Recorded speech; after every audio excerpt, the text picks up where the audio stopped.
আসসালামু আলাইকুম গাইস, আশা করি সবাই ভালো আছেন।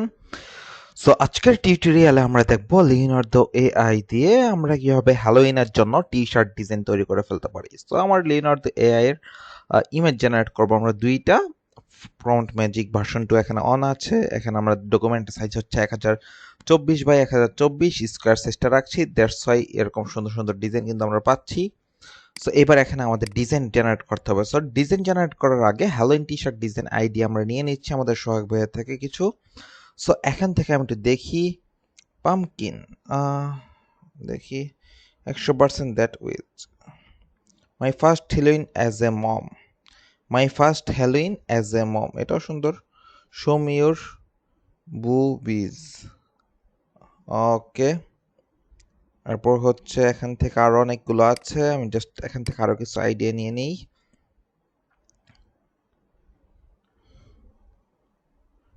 B afraid, be very afraid, এটাও খুব সুন্দর। Dog by day, witch by night, এটাও একটা আছে। আর একটা দেখেন আরো কিছু কিছু সুন্দর আছে। এখান থেকে দেখেন হ্যাপি হ্যালোইন, এরকম টাইপের ইয়াগুলো আছে। হাইলোইন, হাইলোইন, এটাও কিন্তু খুব সুন্দর একটা টি শার্টের টেক্সট।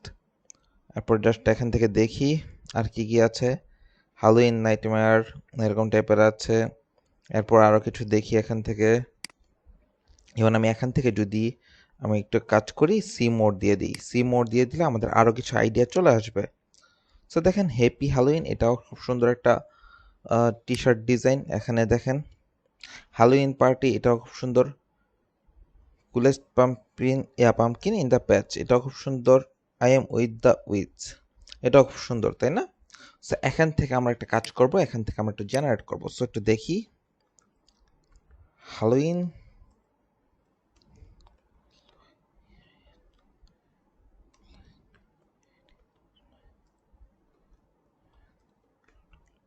রুম, এরপর জাস্ট দিয়ে দিব আর কি কি আছে, ফ্লাইং উইথ রুম, আর কি কি আছে এখান থেকে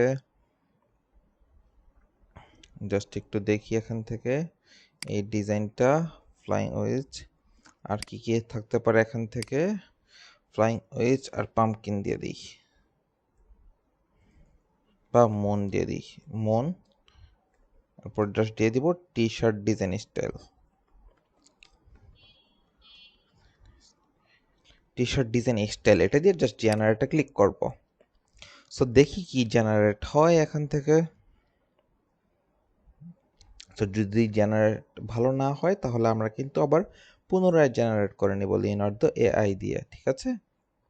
এবং এই প্ল্যাটফর্মে কীভাবে অ্যাকাউন্ট খুলতে হবে সব কিছু কিন্তু আমি আমার ফার্স্ট ভিডিওতে দেখিয়ে দিয়েছি। সো দেখেন এখান থেকে খুব সুন্দর করে দিয়ে দিয়েছে, এটাও খুব সুন্দর, এটাও খুব সুন্দর, ওকে। বাট এটার ফিনিশিংটা থেকে এটাতে একটা পা কিন্তু নাই মনে হচ্ছে, একটা পা হয়তো এখানের সাথে মিশে গেছে। এখানে আবার দুইটা পা আছে সুন্দর করে, রাইট? সো আমি তাই এটা নিচ্ছি। সো এইটা এখান থেকে নিচ্ছি এবং এখান থেকে এটা নেওয়ার পর জাস্ট এবার একটা কাজ করি, এইচডি স্মুথ করে ফেলবো। এটাকে অবশ্যই এইচডি স্মুথ করে ফেলবো এবং স্মুথ করতে 5টা টোকেনের মতন খরচ হবে আমার।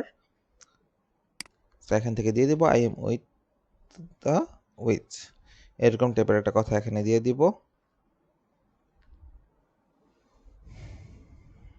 এরপর এরপর জাস্ট এখান থেকে দেখি আর কি কি আছে। I am with the which, I am with the pumpkin, এখানে অনেক রকমের টেক্সট আছে, আপনারা জাস্ট দেখে নেবেন। সো এখান থেকে জাস্ট এটাকে আমি ডাউনলোড করে নিচ্ছি। সো দেখেন এই ফাইলটা আমাদের এখানে ডাউনলোড হয়ে গিয়েছে এবং দেখেন দেখতে এরকম দেখাচ্ছে। সো এটাকে আমি একটু ভেক্টর করে ফেলবো। সো আমি এখান থেকে ইউজ করছি ভেক্টর করার জন্য ভেক্টরাইজার এআই। আমি কিন্তু চাইলে ইলাস্ট্রেটর ইউজ করতে পারি, বাট ইলাস্ট্রেটর ইউজ না করে আমরা ভেক্টরাইজার এআইটা ইউজ করতে পছন্দ করি, আর এটাতে খুব সলিডভাবে খুব সুন্দর করে ব্যাকগ্রাউন্ডটা ভেক্টর হয়ে যায়। সো আমি এখান থেকে ছবিটা সিলেক্ট করে জাস্ট ওপেনে ক্লিক করে দিব এবং ওকে ক্লিক করে দিব। ভেক্টরাইজার এআইতে কিছুক্ষণ ওয়েট করতে হবে, এরপর এটা ভেক্টর হয়ে যাবে। সো দেখতে পাচ্ছেন এখানে এটা প্রসেসিং হচ্ছে, এই তো অলমোস্ট শেষ, এই তো দেখেন অলমোস্ট হয়ে গিয়েছে। এবার জাস্ট ডাউনলোডে ক্লিক করে দিব। সো এখান থেকে এটা ইপিএস ফরম্যাট থাকবে, এটা সুপার ফাইন। এরপর জাস্ট ডাউনলোডে ক্লিক করে ডাউনলোড দিয়ে দিব। সো দেখেন আমাদের ভেক্টরটা কিন্তু এখানে ডাউনলোড হয়ে গিয়েছে। যদি আমি একটু দেখি এখান থেকে ফোল্ডারে ক্লিক করে দিই, সো দেখেন এখান থেকে একটা ডাউনলোড হয়ে গিয়েছে। জাস্ট রিফ্রেশ করে দিই। সো এটা কিন্তু এখান থেকে ডাউনলোড হয়ে গিয়েছে। সো আমরা এখান থেকে টি শার্ট ডিজাইন একটি ফাইল আমরা নিয়ে নিচ্ছি। এখান থেকে 11.9 ইঞ্চি, 17.9 ইঞ্চি, এবং আমাদের কালার মোড আমরা কি রাখছি, RGB রাখছি। ওকে, জাস্ট ক্রিয়েটে ক্লিক করে দিব। এবং এটা যেহেতু ব্ল্যাক টি শার্টের জন্য হচ্ছে, দ্যাটস ওয়াই আমরা এখানে ব্ল্যাক একটা শেপ নিয়ে এটাকে ব্যাকগ্রাউন্ড তৈরি করে দিব, এবং এটাকে আমরা Ctrl+2 দিয়ে লক করে দিব এই শেপটাকে। ওকে, সো এইবার হচ্ছে এখান থেকে এই ফাইলটাকে আমরা জাস্ট ডাবল ক্লিক করব। ডাবল ক্লিক করলে দেখবেন ইলাস্ট্রেটর একটা উইন্ডো নিয়ে ওপেন হয়ে গিয়েছে। সো এখান থেকে দেখেন এটার মধ্যে অনেকগুলো স্ট্রোক চলে আসছে। সো এই স্ট্রোকগুলোকে আমাদের ডিলিট করে দিতে হবে। সেজন্য আমরা একটা লাইন টুল নিব। লাইনটাকে এভাবে ড্র করব ম্যাজিক ওয়ান দিয়ে। লাইনটাকে আমরা জাস্ট সিলেক্ট করব। সিলেক্ট করে জাস্ট ডিলিট করে দিব। তাহলে এই ডিজাইনটার ভিতর যতগুলো স্ট্রোক ছিল সবগুলো কিন্তু ডিলিট হয়ে যাবে। ওকে, তাহলে এবার আমাদের কাজ কি, এবার জাস্ট এই ডিজাইনটাকে সিলেক্ট করব, মাউসের রাইট বাটন ক্লিক করে আনগ্রুপ করে দিব। এবার এখান থেকে ব্যাকগ্রাউন্ডটা আমরা ডিলিট করে দিচ্ছি। সো এখান থেকে দেখেন কিছু সমস্যা তো থেকেই যাবে। সো এগুলোকে আমাদের একটু ধরে ধরে ডিলিট করে দিতে হবে। জাস্ট একটু কষ্ট আছে, বেশি না। ওকে, জাস্ট এগুলোকে আমরা জাস্ট ধরে ধরে ডিলিট করে দিব। সো এখান থেকে দেখেন এটাকে আমরা জাস্ট ডিলিট করে দিচ্ছি। Okay fine. সো এই তো আমরা ডিলিট করে দিলাম। সো এইবার এখান থেকে দেখেন এটাকে আমরা সিলেক্ট করব, সবগুলোকে ধরে Ctrl+D দিয়ে গ্রুপ করে ফেলবো। গ্রুপ করে এটাকে জাস্ট টান দিয়ে এনে এখানে ছেড়ে দিব। ছেড়ে দেওয়ার পর পরবর্তী কাজ হচ্ছে এটাকে আমরা জাস্ট ছোট করে নিব। এবার এটাকে আর্টবোর্ডের সাথে অ্যালাইনমেন্ট আমরা ঠিক করে নিচ্ছি। এখান থেকে এটা একটু বড় করে দিই, আর একটু বড় করে দিই। Okay fine. সো এতটুকু পর্যন্ত আমরা বড় করে দিলাম। সো এবার এখান থেকে আমরা কি লেখাটা দিব সেটা একটু দেখে নেই। এখান থেকে দিব I am with the which. So এখান থেকে এরকম টাইপের একটা স্ক্যারি ফন্ট টাইপের দিয়ে দিব। সো এখান থেকে আমি একটা ফন্ট নিয়ে নিলাম। সো এখান থেকে জাস্ট দিয়ে দিব I am with the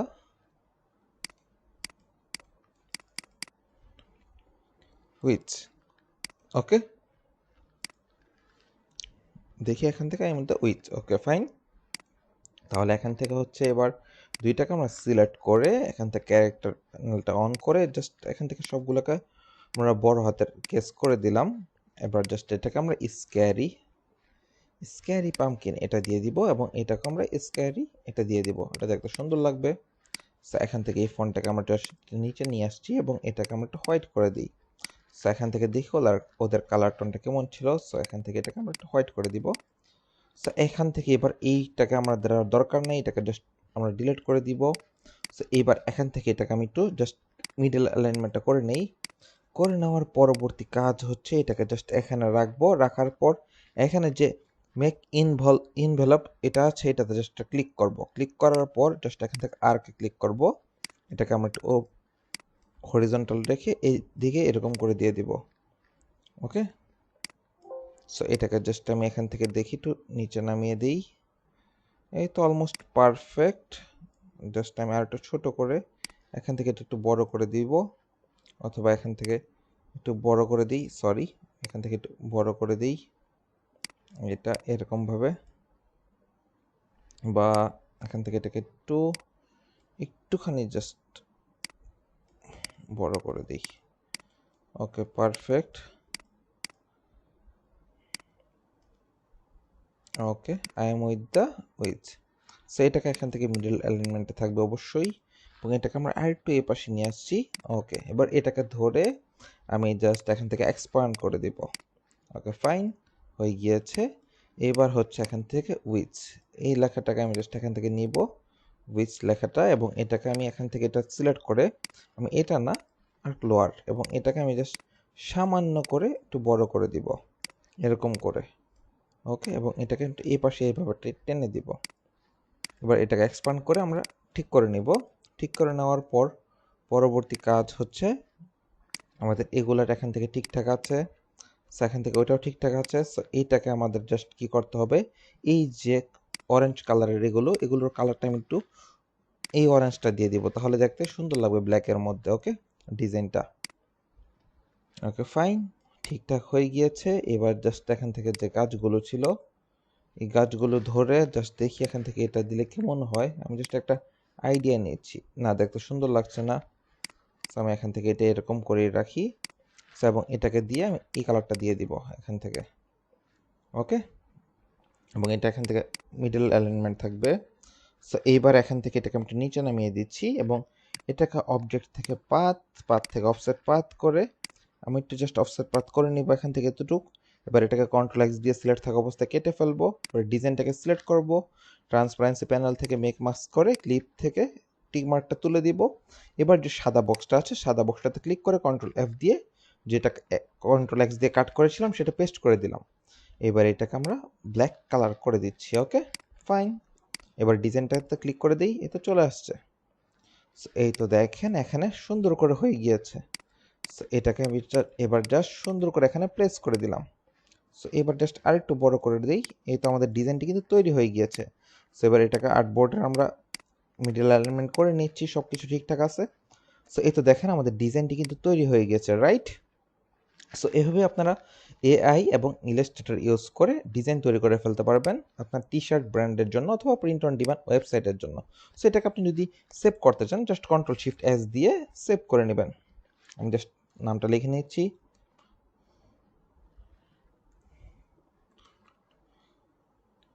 with, এখান থেকে নামটা লিখে জাস্ট ফাইলের নামটা লিখে সেভ করে দিলাম। সো এটাকে যদি আমরা এবার পিএনজি ফরম্যাটে সেভ করতে চাই তাহলে এবার ব্ল্যাক ব্যাকগ্রাউন্ডটাকে আমাদের ডিলিট করে সেভ করতে হবে। কন্ট্রোল অল্টার 2 দিয়ে এটাকে আনলক করে ফেললাম। সো এবার জাস্ট সিলেক্ট থাকা অবস্থায় ডিলিট করে দিব। এবার এক ফাইল থেকে এক্সপোর্ট থেকে এক্সপোর্ট এস, এবার এখান থেকে পিএনজি ফাইলটা নিয়ে নিব, এখান থেকে এক্সপোর্ট এস দিয়ে এটাকে পিএনজি তে 300 পিপিআই থাকবে, জাস্ট ওকে দিয়ে সেভ করে দিব। সো এখান থেকে দেখি আমি জাস্ট পিএনজিটা কোথায় আছে, এই তো এখানে। সো দেখেন এই তো হচ্ছে আমাদের পিএনজি ফাইলটা, দেখেন কতটুকু ক্লিয়ার, রাইট। সো আপনারাও চাইলে ঠিক এরকম করে ডিজাইন তৈরি করে ফেলতে পারবেন আপনাদের টি শার্ট ব্র্যান্ডের জন্য বা টি শার্ট কোম্পানির জন্য। সো ঠিক আছে, সবাই ভালো থাকবেন, সুস্থ থাকবেন এবং ভিডিওটি ভালো লাগলে অবশ্যই চ্যানেলটি সাবস্ক্রাইব করে পাশে থাকবেন। সবাইকে ধন্যবাদ, আসসালামু আলাইকুম।